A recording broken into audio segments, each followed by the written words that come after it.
Buenas noches, señoras y señores. No existió nunca un comité de expertos, nunca. Era mentira. Por eso no nos daban los nombres de sus componentes. No había componentes, no había comité, no había nada. En su mentira llegaron a alegar que si no hacían públicos sus nombres era porque trataban de preservar su identidad, seguramente por causa del terror que les causaban los violentos manifestantes sexagenarios de Núñez de Balboa después de salir de misa de 12, capaces de sacudirle con una muleta a una señal de tráfico.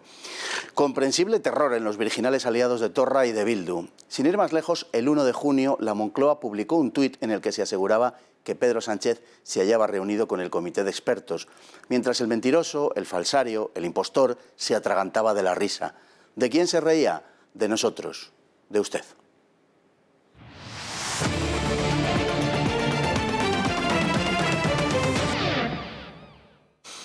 Y en nuestra sección, desde fuera, el diario El Mundo nos trae un titular a partir de una entrevista que le hizo a la viróloga que huyó de China, Li Mengyan, la viróloga que escapó de China hace unas semanas, que declara que el virus no procede de la naturaleza ni salió del mercado. Repito, que ni es natural ni se escapó de un mercado de pangolines y murciélagos. No lo digo yo, lo dice una viróloga que se está jugando la vida por decirlo. Sí, la vida porque en China no se andan con bromas.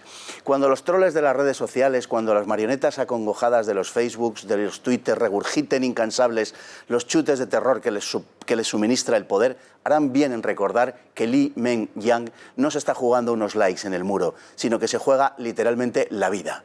Visto así, la conspiranoia parece menos, ¿no? Si el virus ha sido intervenido artificialmente, lo ha sido con algún propósito. Y si no salió del mercado, debió salir de algún otro sitio de Wuhan. ¿Se les ocurre algún otro sitio de Wuhan que no sea el mercado? ¿O tenemos que esperar a que nos lo cuente Fernando Simón? Vamos a dar paso a un vídeo que tiene que ver con otro asunto, que es el del rescate, porque es un rescate, digan lo que digan, y hablando de las cosas del gobierno, qué contento se les ha visto estos días, con esos aplausos y con esas risas, para anunciarnos algo que no quieren llamar rescate, pero que es un rescate desde todos puntos de vista. Y de todas las imposturas del gobierno de Sánchez, quizá esta se encuentra entre las tres más importantes. Vamos a verlo.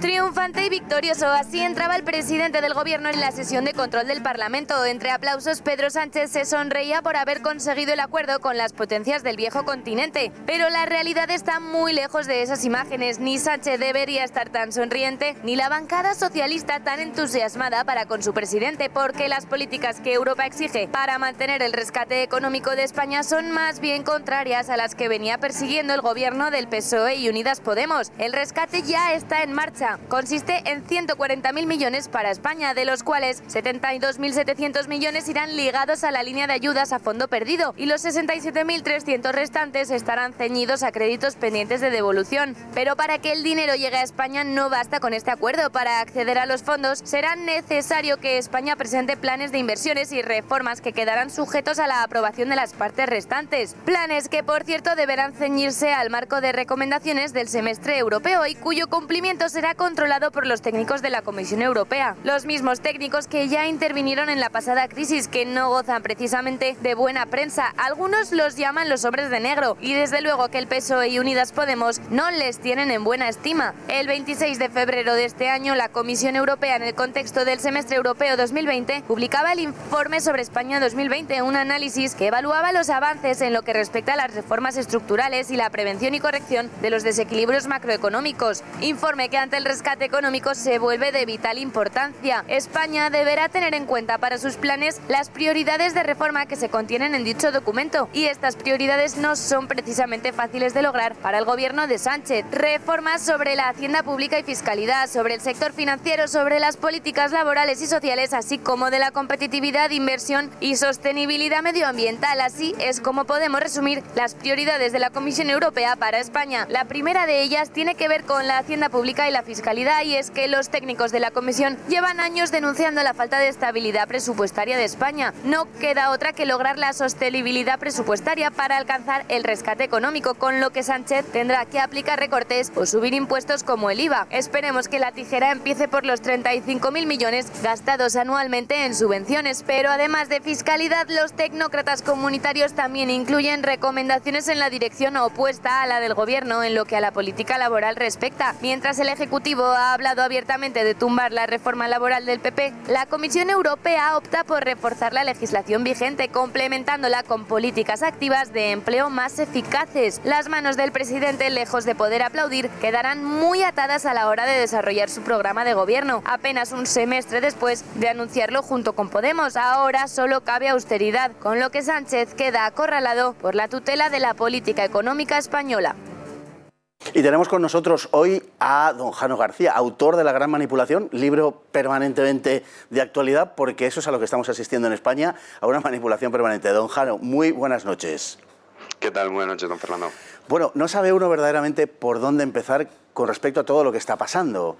En fin, con la que está cayendo, y Fernando Simón felicitándose de que los belgas y los británicos aconsejen no venir a España. De verdad que es para no creerlo. Cuando se pierde la base de la racionalidad es imposible todo debate. Sí, desde luego. La verdad que lo que estamos viviendo en España no tiene parangón en ningún país de nuestro entorno, ¿no? Celebrar que un país como España, cuyo 13% del PIB depende del turismo, celebrar que no vengan turistas británicos o turistas belgas, desde luego que, en fin, solo cabe en una persona que no está muy bien de la cabeza, como es el señor Fernando Simón, que yo personalmente creo que de verdad que este hombre no está bien. Ya no pienso ni que sea perverso ni que sea malo, sino que simplemente es un loco al que, pues, en fin, desgraciadamente le han dado un puesto de responsabilidad muy importante. Comparto su visión, porque no hay otra forma de explicar las cosas que el señor Simón dice, porque todavía no sabemos qué es lo que quiso decir, porque claro, si lo tomamos al pie de la letra es una locura. Se está riendo de gente que está perdiendo puestos de trabajo por millones. Así es, sí, porque decía que no nos quitaba el riesgo de casos importados, pero bueno, ya en muchos países se están aplicando pruebas PCR que se pueden pedir en origen o en destino para que puedan llegar turistas. Lo que pasa es que aquí en España se nos ha vendido que no se puede hacer una balanza entre seguridad y turismo, lo cual es falso. En muchos otros países, de hecho estamos viendo los números, ¿no? España, desgraciadamente, una vez más, somos el país de Europa que ahora mismo estamos liderando la tabla en nuevos casos, en nuevos contagios, ¿no? Pero bueno, es triste que esto ocurra porque, sobre todo, como bien decía, son miles de familias las que dependen de esto y que muchas veces viven precisamente los ingresos que obtienen en los meses de junio, julio y agosto, ¿no? Claro. Y que este año no van a tener ingresos. Bueno, aquí no solamente no hacemos pruebas, sino que lo que hemos establecido es un procedimiento de revisiones visuales de turistas. Sí, un sistema puntero, desde luego. Un sistema puntero que no ha tenido a bien copiar el resto de países. En fin, pasando a la parte económica, que bueno, es que al final, como está todo al revés, digamos, pues o uno se lo toma un poco a broma o sinceramente sí, no sé qué determinación podría tomar. Bueno, realmente lo que ha firmado España, lo podemos llamar como queramos, pero es un rescate o algo que se le parece enormemente. España, todo lo que haga, estará supervisado por la Unión Europea, que además va a controlar las reformas que exige. Así es. Sí, es cierto que la Unión Europea ha decidido utilizar un mecanismo distinto, es decir, no vamos a ver llegar a la troika, a esos hombres de negro, a auditar las cuentas, porque bueno, todos recordamos esas imágenes de Grecia, cuando llegaban los hombres de negro, las manifestaciones que se producían, luego tenían que incluso salir escoltados en algunas ocasiones. Sí. Entonces, bueno, la Unión Europea se ha dado cuenta que este mecanismo en realidad no es muy útil porque genera cierta animadversión dentro de la ciudadanía. Entonces, bueno, pues han llamado Fondo de Reconstrucción. Ya sabemos que el lenguaje, la clase política lo retuerce, ¿no?, hasta extremos insospechados para no llamar las cosas por su nombre, pero en realidad es un rescate porque España, de esos 140.000 millones, 72.000 millones son a fondo perdido, pero hay mucha gente que cree que la Unión Europea te da esos 72.000 millones de euros y tú te lo puedes gastar en lo que quieras. No es así. Primero, no te los dan de golpe. Segundo, para recibir cada céntimo, tú tienes que presentar un plan de reformas que vaya en la dirección de reducir el déficit. España sí lleva siendo deficitaria los últimos 12 años, lo cual es escalofriante. Entonces, ciertamente es un rescate y también hay un acuerdo. En el acuerdo se firma, que bueno, también veremos luego en el mes de agosto cuáles son otro tipo de condiciones, pero ya en el acuerdo que está firmado, lo que se deja de manifiesto es que con que solamente un país de la Unión Europea no esté conforme con las reformas que esté tomando España, pueden paralizar las ayudas. Es decir, si Austria, Holanda, todos estos países que han sido tan criticados estos días, dicen, oiga, no me gusta lo que está haciendo España, España a partir de ese momento deja de recibir un céntimo de euro. Entonces, bueno, es un rescate de todas, por mucho que aplaudan, por mucho que lo intenten convertir en otra cosa, la realidad es esa. Digan lo que quieran, la verdad es que el papel el de Pedro Sánchez ha sido un verdadero papelón en la negociación. Hay pocos paliativos para valorarlo. Si le parece, vamos a ver una breve pieza al respecto de esa negociación y de lo que sucedió con la primera ministra finlandesa. Las diferencias entre los países europeos han sido notables a la hora de negociar y acordar el fondo de recuperación. Por un lado, los países frugales, Austria, Dinamarca, Holanda y Suecia, que apostaban por la contención y por los préstamos. A estos países se sumaron Alemania y Finlandia. Por otro lado, los países que deseaban que se echara toda la carne en el asador y que además fueran transferencias directas a fondo perdido y no en forma de préstamo, entre ellos España e Italia. El tira y afloja entre ambos bloques ha sido evidente, llegando incluso a momentos de tensión entre socios europeos. Ejemplo de ello es el choque entre Pedro Sánchez y la primera ministra finlandesa, Sanna Marin, como publica Financial Times. El ambiente ya estaba tenso el pasado domingo, pues Italia y España no daban su brazo a torcer al reclamar el aumento de las ayudas a fondo perdido, las que no se tienen que devolver, la reducción de los préstamos y que se limitara la condicionalidad de las ayudas. Como saben, los países tendrán que presentar un plan de reformas ante los 27 y la Comisión evaluará si se cumplen los compromisos que darán paso a las ayudas. Según cuenta Financial Times, la primera ministra de Finlandia estalló contra Sánchez en una cena de cortesía de los líderes europeos. En esta mesa están sentados distintos gobiernos que han movido sus posiciones para buscar un acuerdo. Hemos pasado de 0 a 350.000 millones de euros en las ayudas a fondo perdido. ¿Y qué has hecho tú? Nosotros nos hemos movido. Ahora es tu turno. Así, Finlandia se situó definitivamente con los frugales. El intercambio muestra las grandes diferencias existentes entre la izquierda española del PSOE, que apuesta por el despilfarro, y la socialdemocracia finlandesa, que se compromete con la austeridad. De tal forma, no es de extrañar que la deuda pública finlandesa sea 30 puntos del PIB inferior a la española.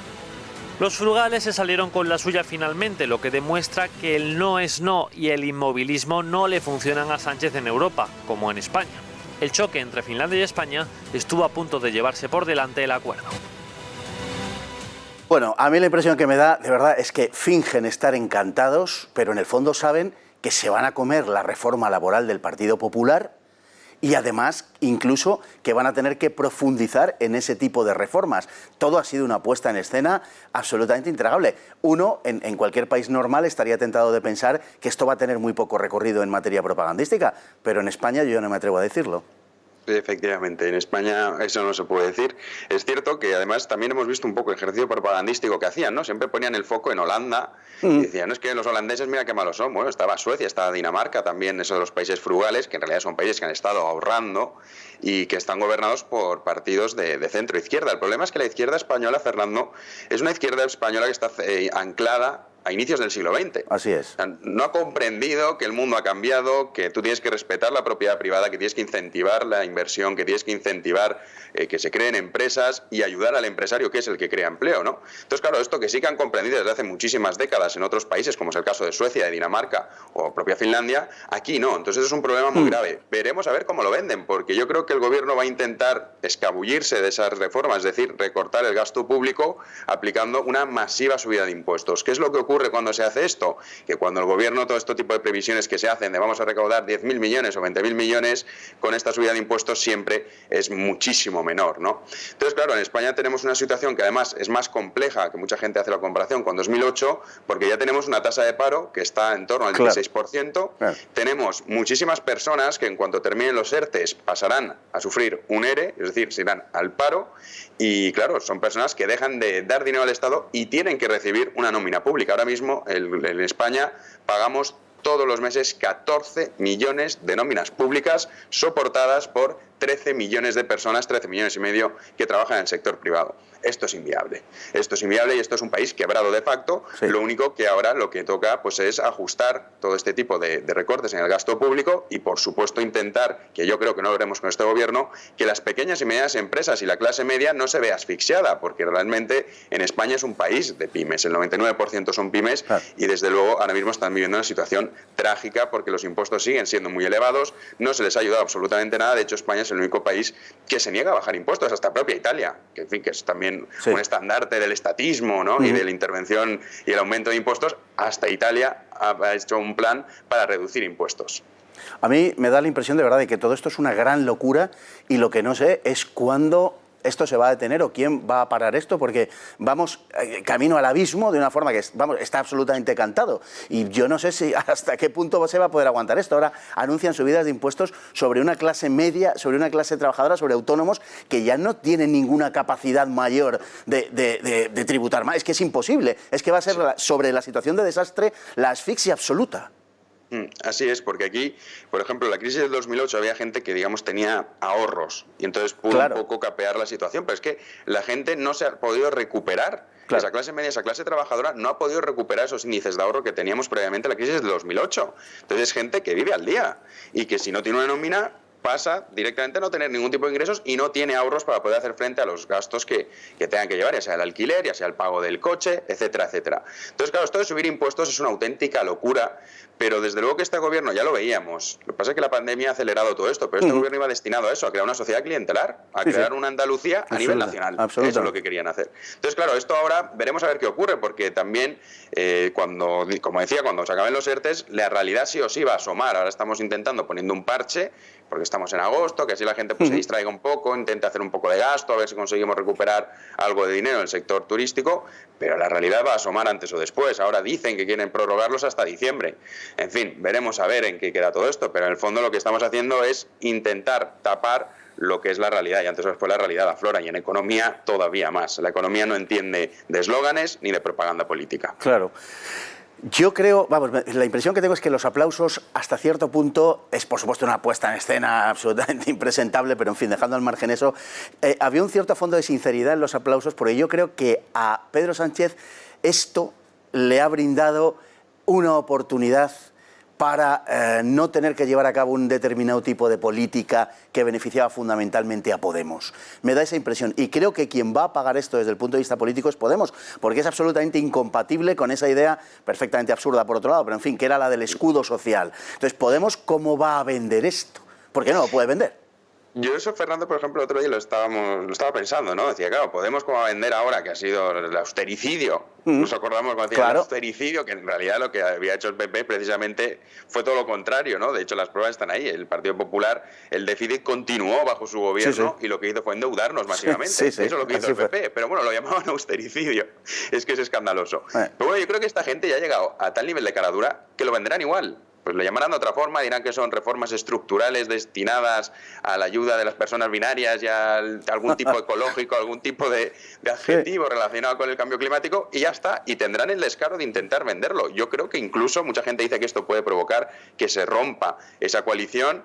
Yo la verdad es que ya lo dudo, de esta gente me espero cualquier cosa. Hombre, yo creo que van a agitar el odio, como suelen hacer, hablar de subidas de impuestos que en realidad va a pagar la clase media, pero hablarán de los ricos, como siempre, y se lo quitarán, o nos lo quitarán a los de siempre, pero yo entiendo que tiene muy mal encaje porque va a haber un recorte efectivo del gasto público. O sea, esto lo pide Europa y además con urgencia, con lo cual, en fin, ya decíamos antes que en términos de propaganda me creo ya cualquier cosa, pero lo va a tener muy complicado, francamente. Yo creo que sí. Lo va a tener difícil porque es lo que comentabas, el gasto público antes o después, porque el gobierno puede estar 6 meses si quiere sin tocar el gasto público, es decir, vamos a evitar reducir las pensiones o reducir los sueldos de los funcionarios, que sí o sí va a tener que pasar en España. Esto es un hecho, antes o después. Lo pueden alargar en el tiempo, pero antes o después, desgraciadamente, vamos a vivir eso, ¿no? Entonces, bueno, yo creo que al principio van a intentar, con la subida de impuestos, pues ajustar ese déficit, pero claro, lo bueno de la Unión Europea, mira que tiene muchas cosas malas, ¿no? Pero lo bueno de estar dentro de la Unión Europea es que ahora mismo nos permite que no sea esto, no lo puedan llevar a cabo, ¿no? Porque ya te digo, hay países que van a decir que de eso nada, porque hay que tener en cuenta que mientras nosotros estábamos despilfarrando miles de millones de euros en subvenciones a todo tipo de asociaciones absurdas que no valen absolutamente para nada. En Austria, en Holanda, ellos estaban ahorrando. Y estaban ahorrando, y cuando un país tiene superávit puede hacer dos cosas. Una, bajar los impuestos a sus ciudadanos, o dos, aumentar las ayudas públicas. Claro, ellos no lo han hecho. Entonces ahora que venga España a decirles, miren, que nosotros queremos seguir despilfarrando, pero que paguen usted la cuenta, pues hasta aquí hemos llegado. Entonces, bueno, esto es lo positivo de estar en la Unión Europea en este aspecto, y es que todo esto que pretendía hacer el gobierno español, con Sánchez a la cabeza, no lo va a poder hacer. Ahora, veremos cuánto tiempo tarda en aplicar esas reformas que sí o sí van a tener que hacer. El recorte del gasto público es inevitable, lo pueden alargar en el tiempo, pero antes o después va a llegar. Claro, yo de verdad que cuando vi las imágenes de los aplausos, aparte de lo que suponía en términos propagandísticos, pero dejando eso al margen, que realmente era el núcleo de la cuestión, sentí una profunda vergüenza. ¿Cómo puede alguien felicitarse de ser rescatado, de ir a pedir dinero? Es decir, es la constatación del propio fracaso. Es que no es Holanda quien pide dinero, es que no es Dinamarca quien pide dinero. No, es que es usted el que le está pidiendo dinero a ellos. Es un fracaso. Sí, pero aquí es lo mismo como con la crisis sanitaria. O sea, la tragedia la convertíamos en fiesta. Todos aplaudiendo, las enfermeras con tartitas por los hospitales, todo era maravilloso. Mientras estaban muriendo miles de personas todos los días. Era como si se estuviesen estrellando 3 aviones diarios en España. Sí, así es. Entonces consiguen hacer, la verdad es que hay que reconocer que, claro, teniendo también la inmensa mayoría de medios de comunicación a su servicio, es mucho más fácil, ¿no? Hacer todo este tipo de ejercicios propagandísticos. Pero esto es lo mismo, en realidad están aplaudiendo el endeudamiento que tú, que yo, que los espectadores que nos están viendo, vamos a tener que pagar.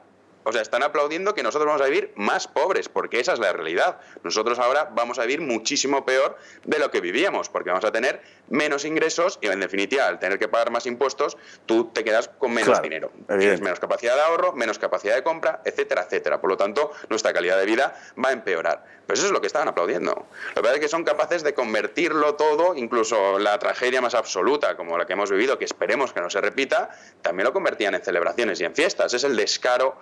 Y es desde luego también la vergüenza de muchísimos medios de comunicación que se prestan a ese servicio propagandístico nauseabundo.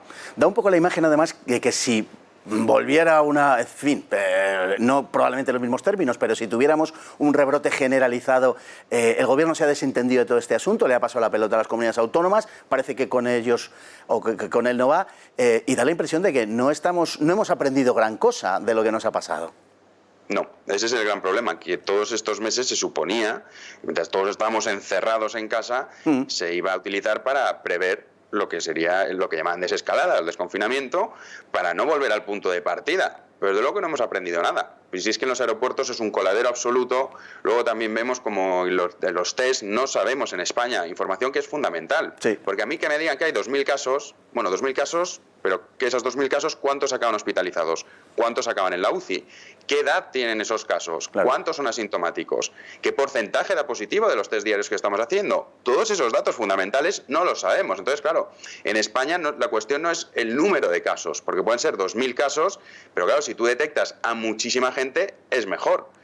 Pero es que no lo sabemos, son datos fundamentales. Entonces en España ahora mismo estamos en una situación, la transparencia es nula, que no tenemos ni idea en realidad de cuál es la situación real que estamos palpando, ¿no? Con los datos que hay, pues todo apunta a que en septiembre volveremos a una especie de fase 1 generalizada, con restricción de movimientos, con mayores restricciones todavía más severas, y de nuevo un golpe económico más para los pequeños comercios, ¿no?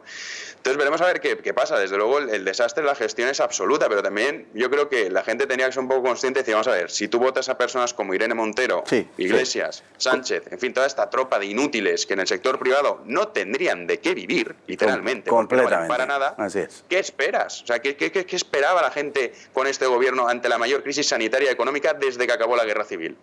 Pues es que al fin y al cabo yo creo que esto también debería hacer un poco reflexionar al personal. Sí, lo que pasa es que, como bien dices, han regado abundantemente con millones de euros a todos los medios de comunicación y entonces, claro, pues hay una sola versión prácticamente y la gente no tiene acceso a otras. Entonces nos encontramos con ese problema. Es difícil. Es muy complicado, es muy complicado. Pero no me gustaría despedirnos sin una última cuestión, brevemente, pero es una cuestión que está en los últimos días en los medios, que es la cuestión de la ocupación. La ocupación de casas, etcétera. Estamos viendo, yo no dejo de sorprenderme pese a todo, cómo hay un montón de periodistas que están, por ejemplo, criticando a esas asociaciones que se encargan de desocupar y ponen el grito en el cielo diciendo que eso es ilegal. Cuando no, además no es ilegal, ¿no? Pero vamos, me parece que es sencillamente el colmo. Estamos en un país que es un chiste. Es un país, Fernando, que va directo a la vía argentina. Es en lo que estamos. Sí, España va en esa dirección. De lo de las ocupaciones, lo que no tiene sentido es que, por ejemplo, el otro día una noticia de unas personas que habían ocupado una casa 2 años, la multa sea de 540 euros. Sí, es señor, decir, al día le salían 70 céntimos vivir en un chalet de lujo. Es que es algo demencial. Entonces, cuando tú lo que dices es, oye, ley y orden, que es lo que necesita cualquier país para prosperar. Luego podemos discutir cualquier tipo de cosas. Pero si un país no existe la ley y no existe el orden, olvídate. Entonces, bueno, esta gente que ama el caos y que ama todo este tipo de cosas, me gustaría verlos si llegan a su casa y es su casa la que está ocupada. Siempre digo, oye, no pasa nada, pues se pueden firmar acuerdos. El que está en contra de ese tipo de prácticas que hace, por ejemplo, Desocupa, bueno, pues oye, les trasladamos los ocupas a su casa, no tenemos ningún problema en ello. Incluso yo pagaría el coste, ¿no? Me ofrezco voluntario a pagarlo, pero claro, no. Esto es muy bonito hablar de esto cuando tienes, sobre todo, como el señor Iglesias, la mansión custodiada por media plantilla de la Guardia Civil. Entonces, claro, así es muy bonito hablar. Don Jano García, de verdad que siempre un placer hablar con usted, porque es que es hablar con el sentido común, con independencia de que pueda haber todo tipo de matices como es natural, pero en la España en la que estamos, madre mía, pues le mandamos un saludo, un abrazo y que pase dentro de lo posible un buen verano. Muchísimas gracias, Fernando, igualmente, un placer. Un placer. Y ahora pasamos a nuestra simpática sección de la hemeroteca.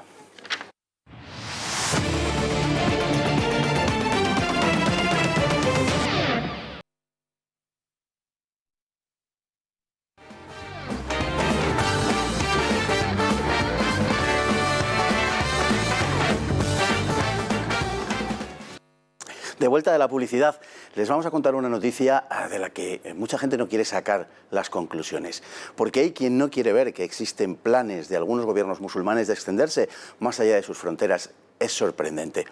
Marruecos, por la parte que nos toca, no ha hecho ningún secreto de sus aspiraciones sobre nuestro territorio. Ahora Erdogan, el presidente turco, ha rechazado toda posibilidad de acuerdo para que Santa Sofía siga conservando el estatus que hasta ahora mantenía. Recep Tayyip Erdogan es el mismo que aprovechó la chaladura de aquel presidente, de cuyo nombre no quiero acordarme, para proclamar aquella vacuidad de la alianza de civilizaciones. No parece que Erdogan esté por la labor de aliarse con nadie ni de dialogar al respecto. La bobada tóxica de la citada alianza tenía entonces sentido para él, en cuanto que aún mantenía aspiraciones de entrar en la Unión Europea, propósito para el que en su día contó con nutridos apoyos a uno y otro lado del tablero político español.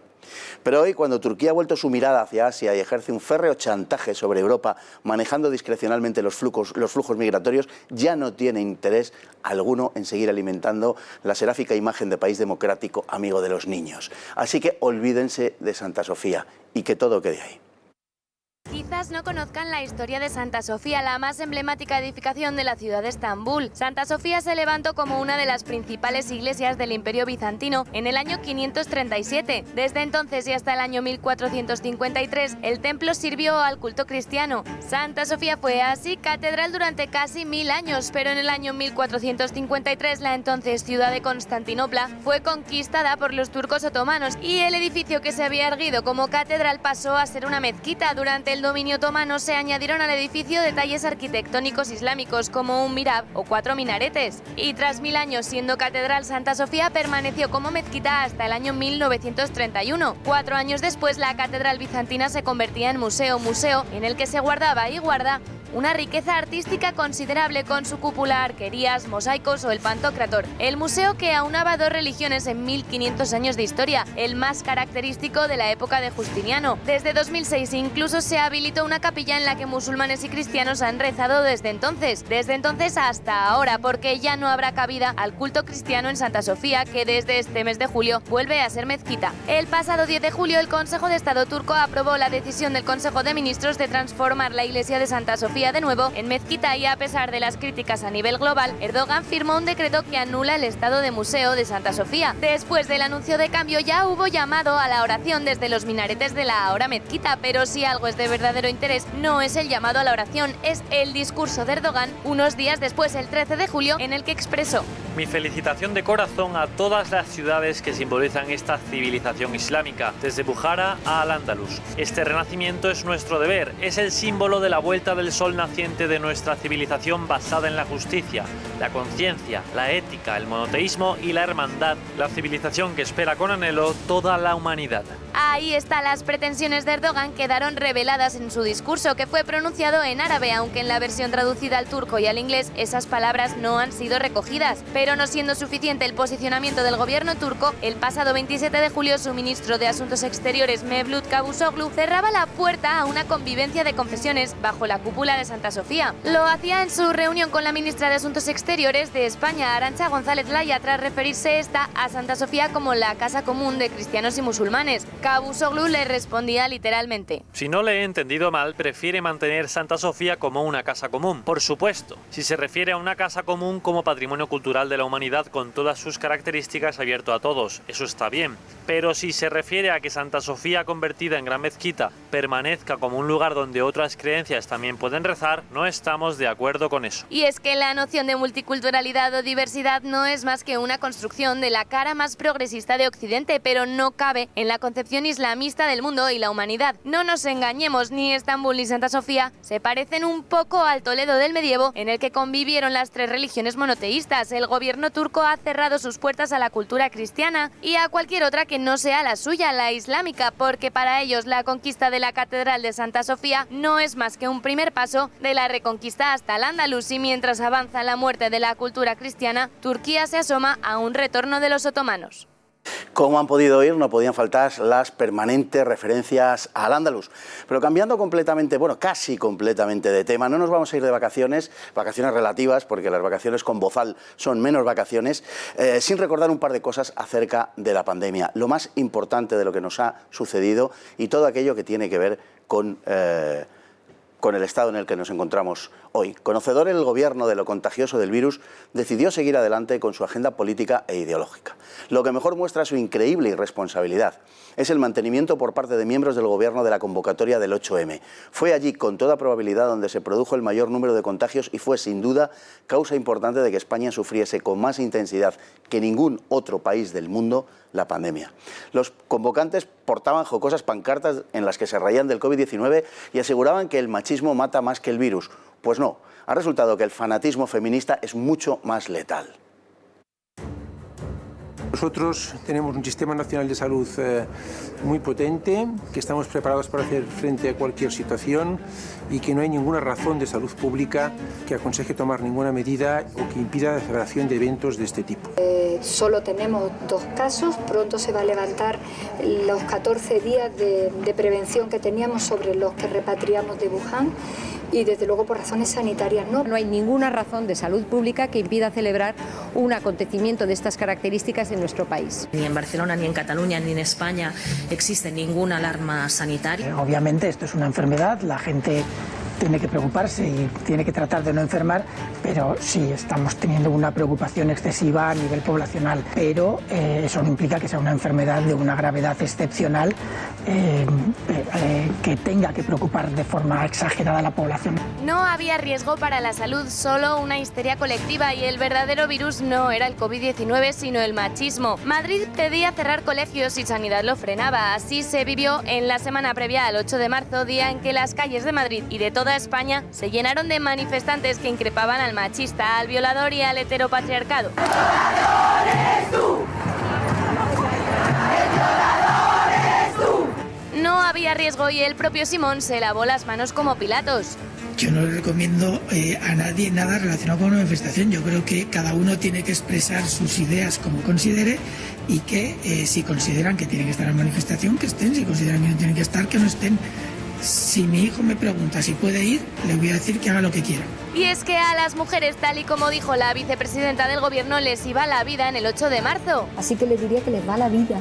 Y como nos va la vida en lo colectivo, porque en lo individual nadie se salva solo, que tienen que formar parte de esto. Y parece ser que tenía razón, a muchas les fue la vida. Un mes después, 5.000 mujeres habían perdido la vida por el coronavirus y la cifra siguió aumentando porque en el 8M empezó todo. El empoderamiento femenino y la reivindicación de la lucha feminista arrancaron una lucha aún mayor, la de toda una sociedad que aún convive con el virus, que de haberse parado a tiempo no habría sido tan devastador. Y aunque el gobierno sí supo cuantificar la participación de las manifestaciones feministas, aún no ha querido contar la verdad verdadera cifra de víctimas del que ahora sí parece ser el verdadero virus, el coronavirus. ¿Cuántas mujeres son? ¿Cuántas mujeres en realidad habrán perdido su trabajo por la mala gestión de la pandemia? ¿A cuántas realmente les ha ido la vida en ello? ¿Cuántas mujeres han perdido un familiar? ¿Cuántas se han desgastado en los pasillos de hospitales durante los meses de pandemia? ¿Dónde están esas cifras? La paradoja del 8 de marzo ha dejado a muchas mujeres ahogadas, y es que todo empezó ahí, todo empezó el 8 de marzo, el día que el gobierno cedió en priorizar su agenda a las necesidades reales de toda una sociedad.